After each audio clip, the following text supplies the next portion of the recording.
Assalamualaikum warahmatullahi wabarakatuh. Salam sehat, salam sejahtera, dan salam bahagia. Bahagia buat kita semua. Bismillahirrohmanirrohim. Alhamdulillahirobbil alamin. Ashadu alla ilaha illallah wa sadu anna Muhammad Rasulullah. Allahumma sholli wa salim ala Sayyidina Muhammad wa ala ali Muhammad.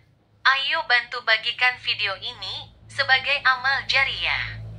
Barang siapa mengajak manusia kepada petunjuk, maka baginya pahala seperti pahala orang yang mengikutinya tanpa mengurangi pahala mereka sedikit pun. Hadis riwayat Muslim. Jangan lupa di-subscribe ya. Ahli apakah kita? Baginda Sayyiduna Nabiullah Muhammad Shallallahu Alaihi Wasallam bersabda, yang artinya, barang siapa berinfak ganda dengan harta miliknya di jalan Allah, maka ia akan dipanggil dari pintu-pintu surga, wahai hamba Allah. Sungguh ini lebih baik, baik sekali. Lalu barang siapa termasuk ahli salat, maka ia akan dipanggil agar masuk surga dari pintu salat. Barang siapa termasuk ahli jihad, maka ia akan dipanggil agar masuk surga dari pintu jihad. Barang siapa termasuk ahli puasa, maka ia akan dipanggil agar masuk surga dari pintu Ar-Rayyan. Barang siapa termasuk ahli sedekah, maka ia pun akan dipanggil agar masuk surga dari pintu sedekah. Lalu sahabat Abu Bakar radhiyallahu anhu berkata, "Ya Rasulullah, adakah orang yang akan dipanggil dari semua pintu itu?" Rasulullah Shallallahu Alaihi Wasallam menjawab, "Ya, ada. Dan aku harap engkau adalah salah seorang di antara mereka." Hari Al-Bukhari dan Muslim.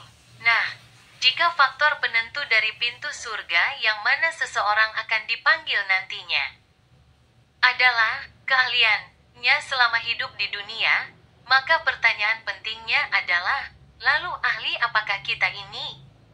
Ya, apakah keahlian yang paling kita andalkan dan harapkan selama ini?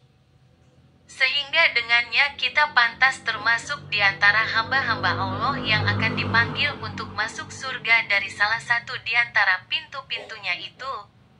Tapi sebelumnya, keahlian, apakah yang dimaksudkan itu? Apakah maksudnya penguasaan, pengetahuan, dan kebisaan? Bukan itu, melainkan yang sudah jelas, sebagaimana tampak dari hadits di atas, adalah keahlian dalam menunaikan amal ibadah, di mana kata ahli atau keahlian di situ berarti adanya kelebihan, keunggulan, dan keistimewaan yang menonjol di bidang suatu amal ibadah tertentu, yakni bila dibandingkan dengan amal-amal ibadah lainnya, atau bila dibandingkan dengan apa yang dilakukan oleh umumnya orang lain di bidang amal ibadah yang sama. Intinya, harus ada kelebihan, keunggulan, dan keistimewaan tertentu yang menonjol. Sehingga seseorang disebut sebagai ahli sedekah misalnya, adalah karena sedekahlah amalnya selama ini yang paling istimewa, paling spesial, dan paling menonjol dibanding amal-amalnya yang lain, atau dibanding sedekah orang lain pada umumnya. Demikian seterusnya. Kemudian, sebagai pengingat, berikut adalah beberapa faktor atau indikator penanda yang bisa menjadi parameter untuk menengarai seseorang itu disebut ahli di bidang amal ibadah tertentu. Pertama, terpenuhinya unsur sikap totalitas dalam melakukan suatu amal ibadah tertentu, di mana hal itu biasanya dilatar belakangi oleh cocok atau kliknya bidang amal ibadah tersebut dengan potensi, kemampuan, kecenderungan, pilihan, mood, dan selera pelakunya. Kedua, atau terpenuhinya unsur tingkat mujahadah yang tinggi dan usaha keras yang istimewa dalam seseorang melakukan suatu amal tertentu. Baik hal itu karena besar dan beratnya tantangan yang menghadang di jalan amal tersebut, atau karena lemahnya potensi dan terbatasnya kemampuan yang dimiliki seseorang dalam mengerjakan amal itu.